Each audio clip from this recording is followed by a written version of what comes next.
Du sitzt in einem Nachtflug über dem Nordatlantik. Draußen ist es schwarz. Unter dir ist nichts als Wasser. Über dir ist nichts. Und irgendwo neben dir, deutlich näher als du vermutest, fliegt eine zweite Maschine in dieselbe Richtung. Du gehst wie selbstverständlich davon aus, dass jemand das sieht. Ein Lotse, ein Bildschirm, zwei Punkte, die sich langsam über eine Karte schieben. Diesen Bildschirm gab es über dem Atlantik jahrzehntelang nicht. Radar braucht eine freie Sichtlinie und eine Antenne an der irischen Küste sieht nicht bis in die Mitte des Ozeans. Der Lotse in Kanada wusste, wo dein Flugzeug vor 40 Minuten war. Er wusste, wo es in 40 Minuten sein sollte. Was dazwischen geschah, war eine Rechnung, keine Beobachtung. Über diesen Ozean gehen an starken Tagen bis zu 3000 Flüge. Es ist der meistbeflogene Luftraum über Wasser, den es auf diesem Planeten gibt. Und deshalb ist die spannende Frage nicht, wie diese Maschinen ihren Weg finden, sondern warum sie sich nicht treffen. Willkommen beim Kern der Dinge. Wir klären, warum die Flugzeuge zwischen Nordamerika und Europa fast alle im selben Zeitfenster unterwegs sind. Wir analysieren, wie zwei Kontrollzentren jeden Tag ein Straßennetz erfinden, das 12 Stunden hält und danach spurlos verschwindet. Und wir reisen an die Stelle, an der der eigentliche Trick sitzt. In eine Rechnung, die nur deshalb entstand, weil niemand hinsehen konnte. Wenn du wissen willst, wie so etwas funktioniert, abonniere jetzt den Kanal. Öffne nachts um 3 einen Flugverfolger und schau auf den Nordatlantik. Du siehst ein dichtes Band aus Maschinen, das nach Osten kriecht. Öffne dieselbe Karte am Nachmittag und das Band liegt fast an derselben Stelle. Nur läuft es jetzt nach Westen. Das ist kein Zufall des Fahrplans, sondern eine Vorschrift. Die Ostroute gilt am 30. Längengrad West zwischen 1 Uhr und 8 Uhr Weltzeit. Die Westroute gilt zwischen 11:30 und 19 Uhr Weltzeit. Dazwischen liegt jeweils eine Lücke, in der der Ozean die Richtung wechselt. Die Routen tragen dabei nicht einmal Namen, sondern Buchstaben. Nach Westen laufen sie von A bis M, wobei das I ausgelassen wird und A ist immer die nördlichste. Nach Osten laufen sie rückwärts durchs Alphabet, von Z abwärts, wobei das O fehlt. Ein Pilot meldet also nicht, welche Strecke er fliegen möchte. Er meldet einen Buchstaben. Und jetzt kommt der Punkt, der das ganze System erklärt. Die beiden Verkehrsströme sind nicht im Raum voneinander getrennt. Es gibt keine Hinspur und keine Gegenspur. Sie sind in der Zeit getrennt. Derselbe Luftraum wird zweimal am Tag benutzt, und zwar jedes Mal in die andere Richtung, wie ein Fluss, der mit den Gezeiten umkehrt. Aber die Uhrzeit dieser beiden Wellen hat mit Luftfahrt fast nichts zu tun. Sie kommt aus zwei Zwängen, die beide am Boden stehen. Der erste ist der Zeitversatz. Zwischen New York und London liegen 5 Stunden. Und ein Ostflug über den Atlantik dauert grob 7. Startest du um 19 Uhr Ortszeit in New York, landest du am frühen Morgen in London. Startest du um die Mittagszeit, landest du dort mitten in der Nacht. Und mitten in der Nacht ist Europa geschlossen. Das ist der zweite Zwang. Und er ist der härtere. In Frankfurt gilt in der Kernnacht zwischen 23 Uhr und 5 Uhr ein absolutes Verbot für planmäßige Starts und Landungen, festgezurrt vom Bundesverwaltungsgericht im April 2012. In London Heathrow ist der Nachtzeitraum zwischen 11:30 und 6 Uhr morgens nicht verboten, aber gedeckelt. Auf 5800 Starts und Landungen im ganzen Jahr. Das klingt nach viel und ist es nicht. Rund 80% dieser Nachtbewegungen liegen in den 1,5 Stunden zwischen 4:30 und 6 Uhr. Im Schnitt 16 Ankünfte am Tag. Damit ist der Fahrplan einer ganzen Interkontinentalflotte festgelegt. In Europa öffnet am frühen Morgen eine Tür, sie ist schmal und alle wollen hindurch. Die Abflugzeit in Amerika wird deshalb nicht gewählt. Sie wird von dieser Tür aus rückwärts gerechnet. Damit ist geklärt, wann geflogen wird, nicht wo. Und das Wo ist der Teil, der sich jeden Tag verschiebt. In etwa 10 Kilometern Höhe liegt über dem Atlantik ein Band aus schneller Luft, das von West nach Ost strömt. Der Jetstream. Über dem Nordatlantik läuft er typischerweise mit rund 177 Kilometern pro Stunde. Er ist nicht ortsfest. Er meandert, er wird im Winter kräftiger und er liegt jeden Tag ein Stück woanders. Für den Flugverkehr ist er ein Geschenk und ein Hindernis zugleich. Wer nach Osten fliegt, sucht ihn und setzt sich hinein. Wer nach Westen fliegt, geht ihm aus dem Weg, weil er sonst gegen eine Wand aus Gegenwind arbeitet. Unterm Strich verkürzt er den Ostflug um etwa 1 Stunde und verlängert den Westflug um etwa dieselbe Zeit. An guten Tagen wird daraus ein Rekord. Im Februar 2020 brauchte ein Flug von New York nach London 4 Stunden und 56 Minuten. Im Februar 2024 erreichte eine Boeing 787 auf dem Weg nach Lissabon eine Geschwindigkeit über Grund von 727 Knoten.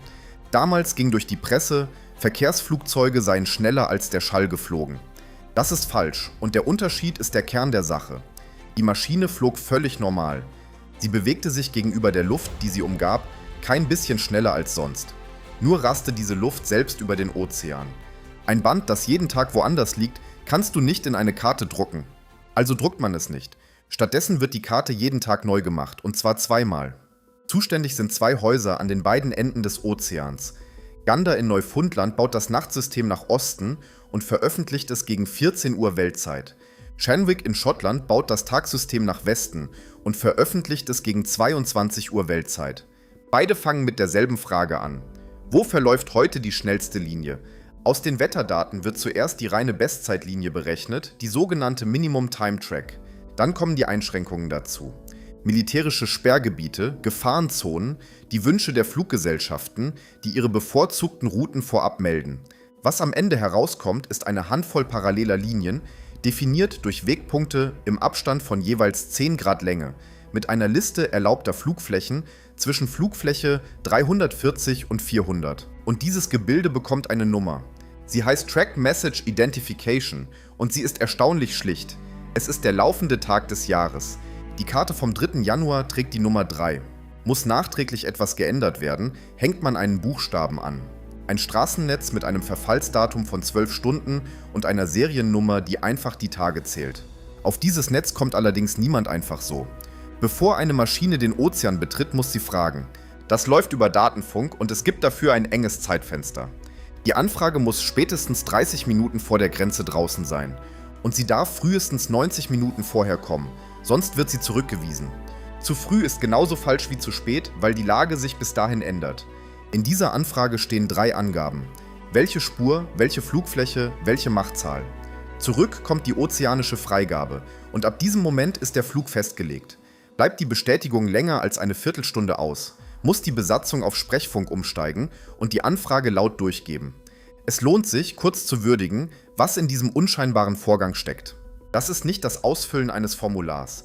Das ist der Augenblick, in dem das Versprechen gegeben wird, auf dem anschließend die gesamte Sicherheit der nächsten Stunden beruht.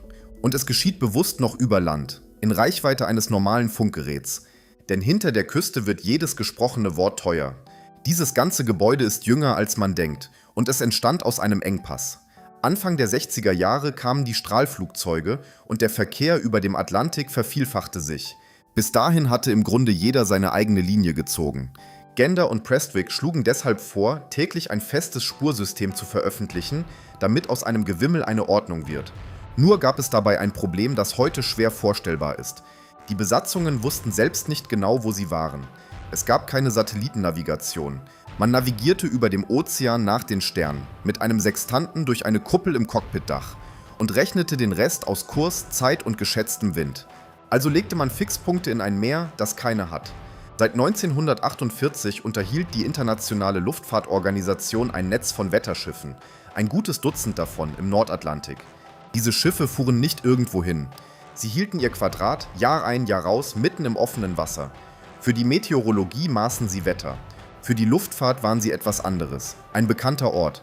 Sie hatten Suchradar an Bord und konnten ein Funkfeuer einschalten, auf das eine Besatzung zusteuern konnte, wenn sie die Orientierung verloren hatte.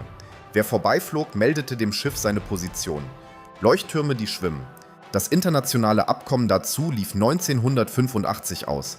Das letzte dieser Schiffe war norwegisch, es hieß Polarfront und lag auf der Station M. Es wurde am 1. Januar 2010 aus dem Dienst genommen. Die Schiffe verschwanden, weil die Flugzeuge sie nicht mehr brauchten. Sie wussten inzwischen selbst, wo sie waren. Nur ist das etwas völlig anderes, als wenn es jemand anderes weiß. Über Land ist Flugsicherung ein Bildschirmberuf. Antennen drehen sich, Signale kommen zurück, der Lotse sieht seine Flugzeuge und greift ein, wenn 2 Punkte zusammenlaufen. Über dem Atlantik fiel dieses Bild weg, sobald die Küste hinter dem Flugzeug lag.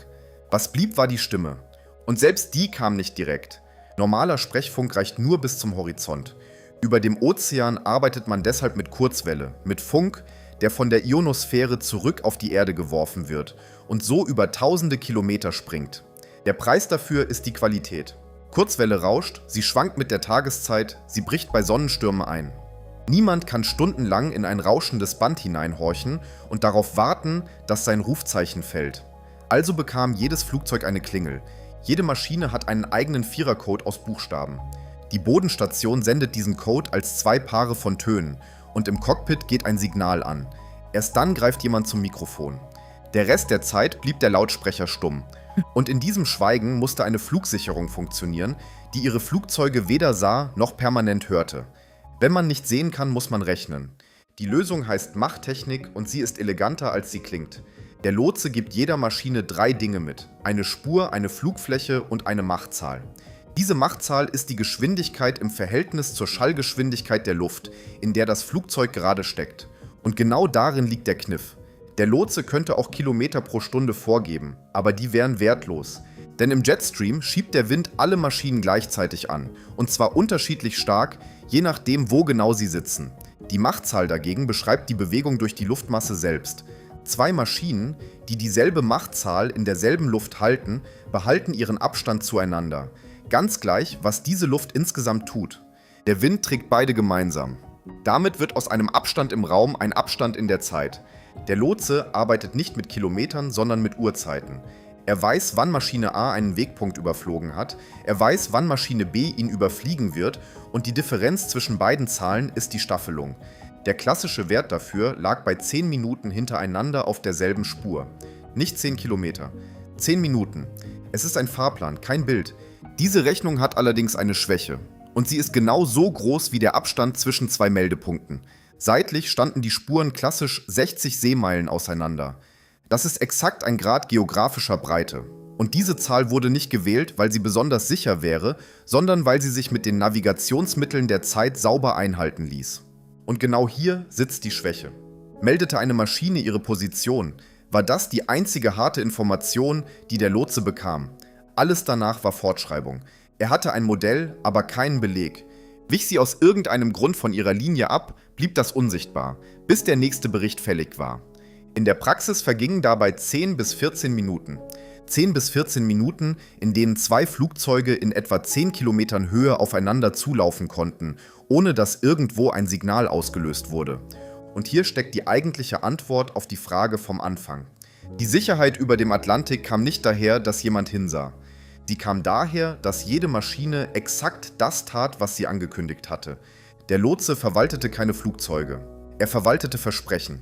Womit sich eine Frage aufdrängt, die dieses ganze Gebäude auf die Probe stellt. Was passiert, wenn eine Maschine ihr Versprechen nicht halten kann? Ein Triebwerk fällt aus. Oder die Kabine verliert den Druck. In beiden Fällen muss die Maschine sofort sinken, und zwar um mehrere Kilometer. Sie kann nicht warten.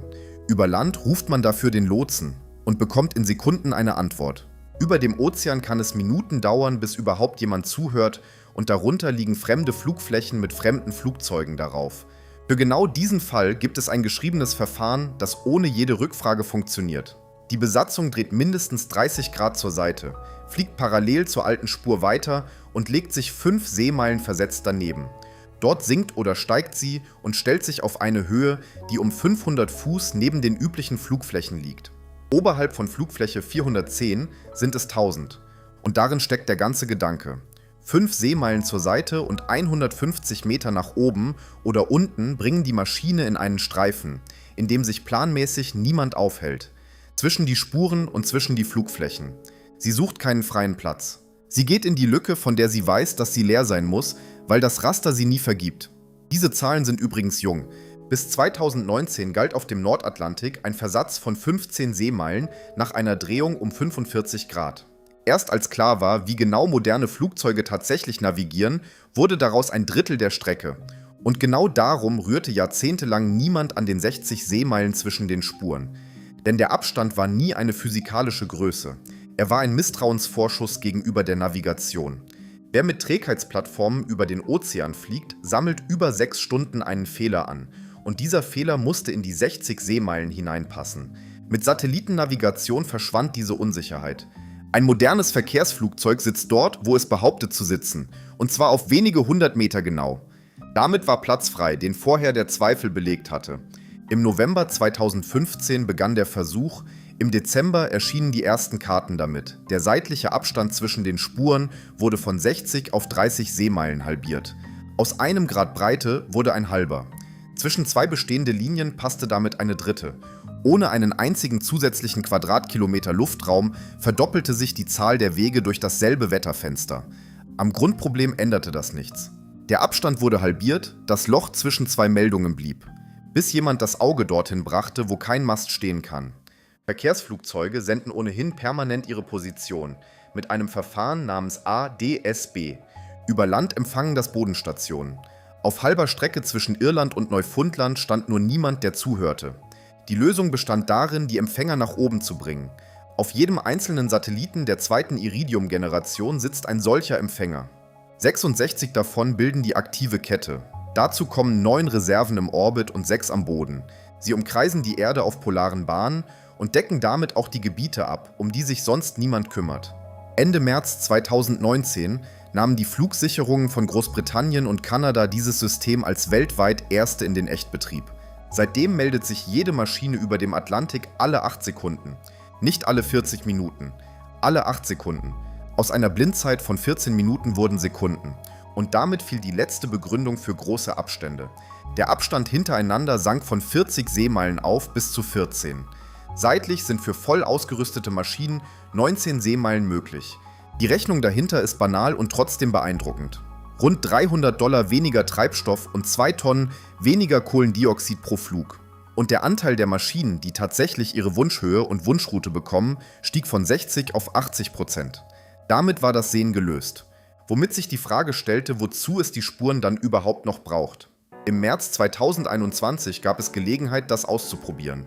Die Pandemie hatte den Nordatlantikverkehr auf etwa 40% des Normalwerts gedrückt. Der Himmel war leer wie seit Jahrzehnten nicht. Also machten Shenwick und Gander etwas, das es vorher nie gegeben hatte. Sie veröffentlichten gar keine Spuren, kein Tracksystem, kein Buchstabe, keine Karte. Jede Fluggesellschaft durfte ihre eigene Linie über den Ozean legen. Die Schlagzeilen dazu waren begeistert. Von 21 eingesparten Minuten zwischen New York und London war die Rede, von einem Effizienzgewinn im zweistelligen Prozentbereich. Als jemand nachrechnete, blieb davon deutlich weniger übrig. Die zugrunde liegende Studie war davon ausgegangen, dass die Fluggesellschaften alle angebotenen Spuren gleichmäßig nutzen. Das tun sie nicht. Sie drängen sich ohnehin auf die 2 oder 3 besten. Der realistische Gewinn lag eher bei 2,5% nach Osten und knapp 2% nach Westen, nicht bei 16. Der Versuch beantwortete damit eine andere Frage als die, die gestellt worden war. Er zeigte nicht, dass die Spuren überflüssig sind. Er zeigte, wofür sie in Wahrheit da sind. Denn das Tracksystem war nie in erster Linie ein Werkzeug, um Flugzeuge zu finden. Es ist ein Werkzeug, um Sprechzeit zu sparen. Allein Shenwick hat an einem einzigen Tag mit über 1600 Luftfahrzeugen zu tun. Überleg, was ein Lotse sagen muss, wenn jede dieser Maschinen ihre eigene frei gewählte Linie über den Ozean zieht.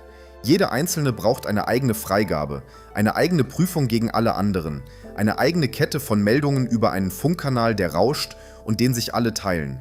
Und jetzt überleg, was er sagen muss, wenn dieselben Maschinen auf einer Handvoll benannter Linien laufen, auf abgestimmten Flugflächen mit zugewiesenen Machtzahlen.